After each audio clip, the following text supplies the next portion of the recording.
Bonjour à tous et à toutes, j'espère que vous allez bien.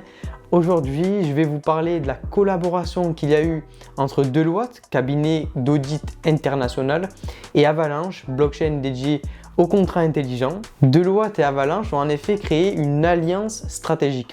Ils ont en effet créé un projet qui s'appelle Close as you go et qui va permettre d'accélérer le remboursement lié au sinistre. Avant de rentrer dans le vif du sujet, je me présente, je m'appelle Enyo. Je suis étudiant en première année de master DSCG et j'ai décidé de créer cette chaîne pour vous parler de finance, de fiscalité, d'investissement, de comptabilité, etc., etc.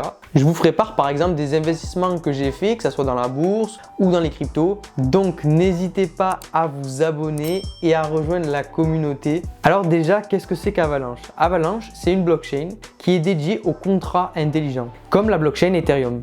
En gros, c'est une plateforme qui est ouverte et qui permet d'y programmer des applications décentralisées. Avalanche, c'est pas n'importe quelle crypto, c'est la 12e crypto la plus capitalisée de toutes les cryptos qui existent. Maintenant que je vous ai présenté la blockchain Avalanche, je vais rapidement vous parler du cabinet Deloitte.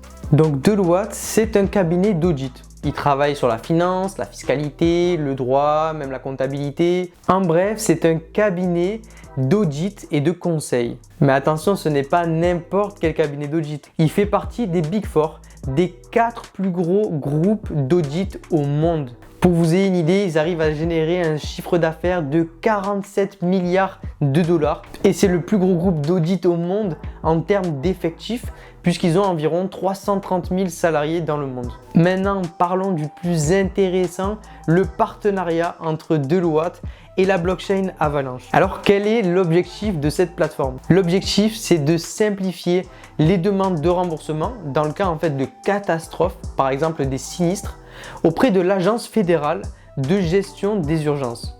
Alors, cette agence fédérale, c'est tout simplement un organisme qui est chargé de gérer les situations d'urgence aux États-Unis. Cette agence fournit également des aides financières pour les gouvernements locaux qui ont subi des catastrophes comme des sinistres. Et le problème de ces demandes de remboursement, c'est que c'est un processus qui est complexe et chronophage. Il faut en effet préparer les dossiers, les envoyer. Ensuite, l'agence fédérale va vérifier leur conformité, etc., etc. Il peut y avoir des soucis, il y a des transactions qui vont être inutiles. En même temps, il s'agit de documents très importants, donc qui doivent être très sécurisés. Et le remboursement, il peut mettre énormément de temps avant d'être versé. Et le problème, c'est que les gouvernements locaux, ils ont subi des catastrophes, des sinistres, etc.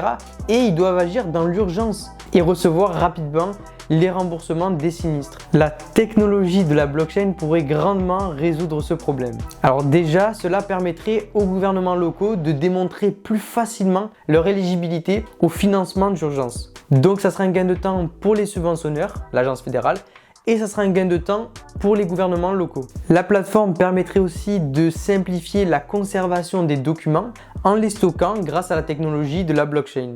Et dernier point, la plateforme, en s'appuyant sur la technologie de la blockchain, pourrait accroître la sécurité des données et donc à limiter les abus et les fraudes. Personnellement, je trouve que ce partenariat entre Deloitte et Avalanche est incroyable. On parle quand même de l'un des plus gros cabinets d'audit au monde qui aujourd'hui s'intéresse à la blockchain et à sa technologie pour créer un projet et résoudre des problématiques. Je suis très curieux de voir comment les crypto-monnaies vont évoluer dans le temps, mais personnellement, je pense qu'il y a un très gros potentiel. Voilà, on arrive à la fin de cette vidéo, j'espère que ça vous a plu, j'espère que vous avez tout compris et que j'ai été concis. En tout cas, moi ça m'a fait plaisir de vous faire cette vidéo, je vous souhaite une bonne journée et à la prochaine vidéo.